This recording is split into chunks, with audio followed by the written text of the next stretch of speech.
लोक गाडीत बसून लिपस्टिक लावायला घाबरतात आणि मी चक्क धावत्या गाडीत मेहंदीचा डाव मांडलाय.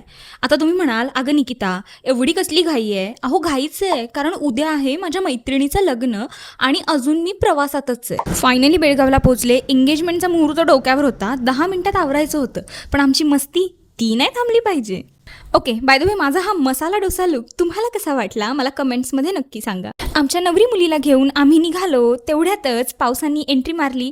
बॅचलरेटला यायचं राहिलं होतं ना त्यांचं. फायनली हॉलवर पोहोचलो. विधींना सुरुवात झाली आणि एकदाची आमची तेजू ऑफिशियली आमच्या जिजूंच्या नावावर झाली. एंगेजमेंट झाली, करवलीची कामं झाली, पेटपूजा झाली. आता बारी होती संगीतची. आउटफिट बदलला, पण डान्सच्या स्टेप्स त्या तर गुगल मॅप सारख्या हरवल्या होत्या. पण आम्ही ऐन मोमेंटला अशी काही प्रॅक्टिस केली ना की कोणता पण कोरिओग्राफरने राजीनामा दिला असता. आता डान्स करायचा तर एनर्जी हवीच ना, म्हणून आम्ही स्टार्टर्सवर तुटून पडलो. तेवढ्यात कपल एंट्री झाली आणि वातावरण एकदम सेट झालं.